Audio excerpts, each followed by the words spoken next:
आप अपनी ज़िंदगी को ऐसा बनाइए कि आपसे इसको कोई शिकायत ना रहे कि मैंने ऐसा नहीं किया, अगर मुझे अपना रिश्ता सुधारना ही था तो मैंने ये क्यों नहीं किया।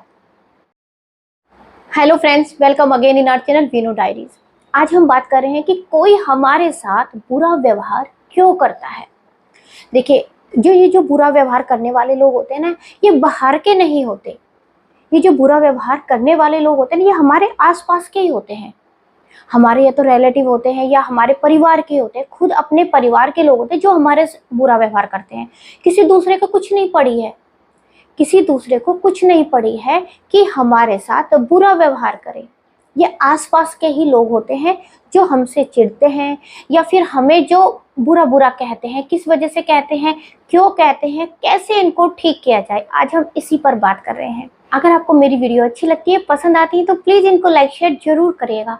और नए हैं, चैनल सब्सक्राइब नहीं किया है तो फ्रेंड्स इसको प्लीज़ सब्सक्राइब भी जरूर करेगा। चलिए अब अपने पॉइंट्स पर आते हैं।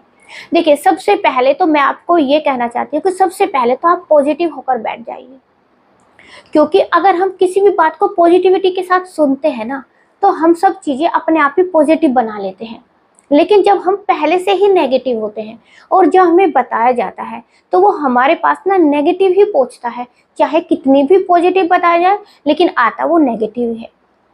इसलिए सबसे पहले मैं आप सबसे कहना चाहती हूँ कि आप पॉजिटिव होकर बैठिए कि आपको अपने रिश्ते सुधारने हैं। कोई अगर आपके साथ बुरा व्यवहार करता है, आपको उसको अच्छा बनाना है।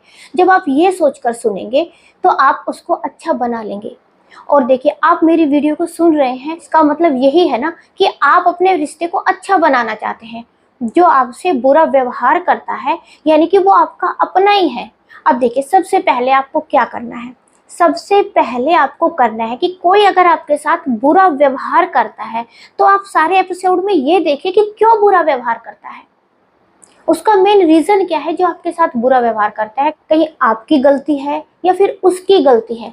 देखिए, यहाँ पर आपको अपने माइंड में किसी तरह की भी नेगेटिविटी नहीं लानी है कि मेरी गलती है, हाँ मैं उससे रूडली बात करता हूँ, या फिर मैं उससे हाँ ठीक से बात नहीं की है, वो मेरे से बात करना चाहती है लेकिन मैं बात नहीं करती हूँ। मतलब इस तरह की किसी भी तरह की नेगेटिविटी मत लाइए। एकदम पॉजिटिव होकर सोचिए कि जो ये बुरा व्यवहार जो हुआ है, ये किस वजह से हुआ है, आपकी गलती है या फिर सामने वाले की गलती है। आप अच्छी तरह से सोचिए। सबसे पहले आपको गलतियां देखनी अच्छे से। जब आप गलती देखें, सेकंड पॉइंट आपको क्या करना है कि अब आपने गलती को जान लिया है, अब आपको उस गलती को सुधारना है। देखिए, अगर आपकी गलती है तो आप उनको बताइए कि ये मेरी गलती थी, मुझे माफ करिए। देखिए, माफी मांगने से कोई भी छोटा नहीं हो जाता। अगर माफी मांगने से हमारे रिश्ते सुलझ जाते हैं तो उनको सुलझा लीजिए ना।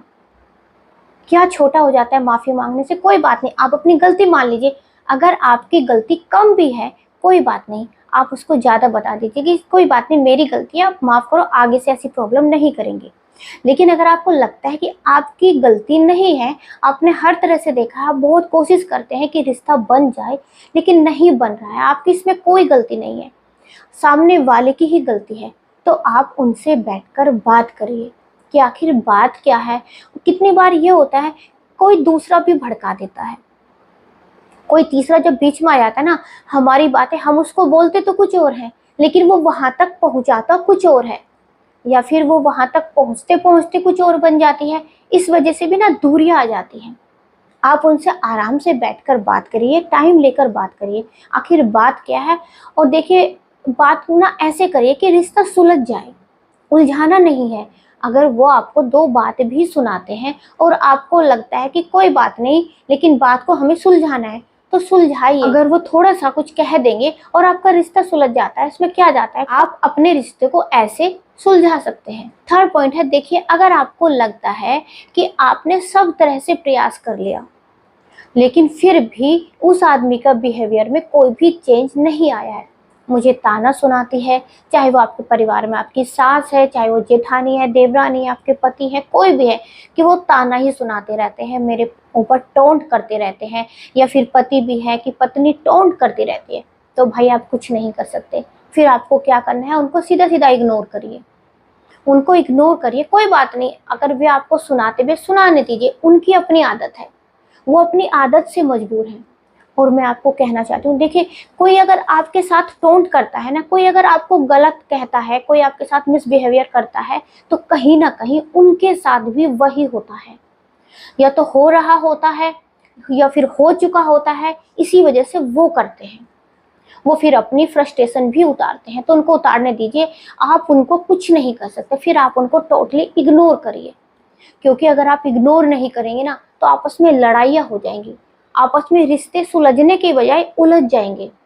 आप कोई बात नहीं, उनको करने दीजिए, आप उनको परेशान समझकर छोड़ दीजिए कि कोई बात नहीं, ये अपने आप से ही परेशान है, ये बंदा या बंदी अपने आप से ही परेशान है तभी ऐसा करती है। और देखिए किसी भी परेशान को, किसी भी मूर्ख व्यक्ति को हम अगर छेड़ते हैं तो क्या करते हैं, लोग हमें बेवकूफ़ बताते हैं ना।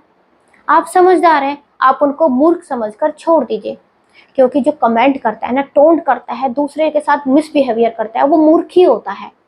क्योंकि देखिए अपने आप से ही फुर्सत नहीं है, आज के समय में इतने काम होते हैं, इतनी टेंशन खुद की रहती है, अपने आप से ही फुर्सत नहीं है, और फिर भी वो आपकी टेंशन लेते हैं, फिर भी वो आपकी टेंशन लेते हैं, तो उनसे बड़ा मूर्ख कौन है। आप उनको मूर्ख समझकर, ना समझकर, या फिर आप बड़े बन जाइए, उनको छोटा समझकर छोड़ दीजिए, कोई बात नहीं, इग्नोर करिए। अब आते हैं नेक्स्ट पॉइंट। देखिए नेक्स्ट पॉइंट मैं आपसे कहना चाहती हूँ, देखिए मैं आपको स्टार्टिंग में ही बताया कि जो बुरा व्यवहार करने वाले लोग होते हैं ना, ये हमारे अपने ही होते हैं, हमारे बिल्कुल एकदम क्लोज होते हैं, क्योंकि किसी दूसरे को तो कुछ पड़ी ही नहीं है कि वो हमारे साथ बुरा व्यवहार करें। अब देखिए ऐसे लोगों को कितनी बार ये भी आता है, आप इग्नोर नहीं कर सकते। ठीक है, मैं मानती हूँ इस बात का कि आप हर रिश्ते से अलग नहीं हो सकते, आप छोड़ नहीं सकते, तो आपको क्या करना है, आपको ये करना है, अगर कोई आपके साथ बुरा व्यवहार करता है, आप उसके साथ अच्छा करिए, आप उसके साथ अच्छा व्यवहार करिए। एक दिन वो आपके साथ बुरा व्यवहार करेगा, आप अच्छा करिए, 2 दिन बुरा व्यवहार करेगा, आप अच्छा करें, 3 दिन, 4 दिन, 5 दिन, लेकिन जब धीरे धीरे उसको लगेगा कि मैं इसको कुछ भी सुनाता हूँ या मैं इसको कुछ भी सुनाती, कोई फर्क नहीं पड़ता, ये तो फिर भी जैसा मेरे साथ अच्छी बातें करती थी ऐसी ही बातें करती है, इसको मैं कितनी बातें सुना देती हूँ लेकिन फिर भी अच्छी करते हैं, भले वो आपके सामने ना कहे लेकिन पीछे जरूर कही जाती है। अगर पीछे भी नहीं कही जाती तो फिर अपने मन को जरूर कही जाती है, अपने आप से बातें होती है कि मैं इसको इतना सुनाती हूँ, इतनी बातें कहती हूँ, इतना मैं इसको टोंटबाजी करती हूँ, लेकिन फिर भी ये है कि मेरी रेस्पेक्ट में कोई कमी नहीं छोड़ती, फिर भी ये मुझे इतना प्यार करता है। तो भाई कहीं ना कहीं ये बातें आती हैं, और जब ये बातें हमारे माइंड में एक बार आने लगती है ना, फिर आती ही रहती है, फिर हमारा व्यवहार अपने आप ही बदल जाता है उस व्यक्ति के प्रति, जिसके साथ भी हम बुरा कर रहे होते हैं, अपने आप ही चेंज हो जाता है, फिर हमें पॉजिटिविटी आती है। क्योंकि देखिए मैं अधिकतर वीडियो में पहले भी बताया हुआ है कि जब एक तरफ से नेगेटिविटी आती है और दूसरी तरफ से भी अगर नेगेटिविटी ही आती है तो दोनों और ज़्यादा बढ़ जाती है, लेकिन अगर एक तरफ से नेगेटिविटी आ रही है, दूसरी तरफ से पॉजिटिविटी आ रही है, बस पॉजिटिविटी ही आई जा रही है, तो ये नेगेटिविटी ना खत्म हो जाती है, क्योंकि पॉजिटिविटी ये भारी होती है, ये इस पर पूरी तरह से असरदार होती है, इसका भी असर खत्म कर देती है। तो आप समझिए इस बात का, जब आप अच्छा बिहेवियर करेंगे, अच्छी तरह बातें करेंगी, रेस्पेक्ट के साथ बात करेंगी, चाहे वो आपके पति हैं, चाहे वो आपके इन-लॉज हैं, देवरानी जेठानी ननंद है, कोई भी है, कोई भी रिश्ता है, आप उसको सुधार ले जाएंगी। भाई देखिए मैं आप सबसे कहना चाहती हूँ, ये ज़िंदगी ना बहुत छोटी है, बहुत छोटी है, इसमें अगर आप लड़ कर रहे, झगड़ कर रहे, जो आपके साथ कोई बुरी बातें कहता है, कोई बुरा व्यवहार करता है, अगर आप भी ऐसा ही करते रहे, फिर आप में और उनमें क्या फ़र्क रह जाएगा। आप अपनी ज़िंदगी को अच्छा बनाइए ना, आप अपनी ज़िंदगी को ऐसा बनाइए कि आपसे इसको कोई शिकायत ना रहे कि मैंने ऐसा नहीं किया, अगर मुझे अपना रिश्ता सुधारना ही था तो मैंने ये क्यों नहीं किया, शायद मैं कोशिश करती तो अच्छा बन जाता, वो कोशिश क्यों नहीं की, आपको ये पछतावा ना हो। देखिए पछताने से अच्छा है तो कर लीजिए, अपने रिश्ते को बना लीजिए, और बनाया कैसे जाता है, हमारी अच्छी बातों से, हमारी अच्छी आदतों से, इसलिए आप उनके साथ अच्छा व्यवहार करिए। अब मैं लास्ट में आपसे ये भी कहना चाहती हूँ कि देखिए अगर कोई आपके ऊपर ज़्यादा ही अत्याचार करता है, ज़्यादा ही कमेंट करता है, आपको किसी तरह से भी जीने ही नहीं देते, तो देखिए आपका उस रिश्ते में से ना निकल जाना ही बेहतर है, फिर आप उस रिश्ते में से निकल जाइए। कितनी बार मेरे पास ये भी कमेंट्स आता है कि हमने बहुत बार माफ़ किया, हमारे साथ इतने बुरे बुरे अत्याचार हुए, मुझे मारते हैं, बुरी तरह से खून निकल जाते हैं, तो देखिए अब मैं कहना चाहती हूँ कि आप बहुत बार माफ़ कर चुकी हैं, आपने अपनी अच्छाइयाँ दिखा दिए, लेकिन सामने वाला अच्छाइयों को देखना ही नहीं चाहता, बहुत लंबा टाइम हो गया और अच्छाइयाँ देखना ही नहीं चाहता, तो आप उसमें से निकल जाइए। श्री कृष्ण भगवान ने भी एक लिमिट तक ही गलतियों को माफ़ किया है। उन्होंने ये नहीं कि हमेशा माफ़ी करते रहे, नहीं, एक लिमिट तक ही गलतियों को माफ़ किया है, और जब लिमिट क्रॉस हो गई तो उन्होंने इसको सजा दी है।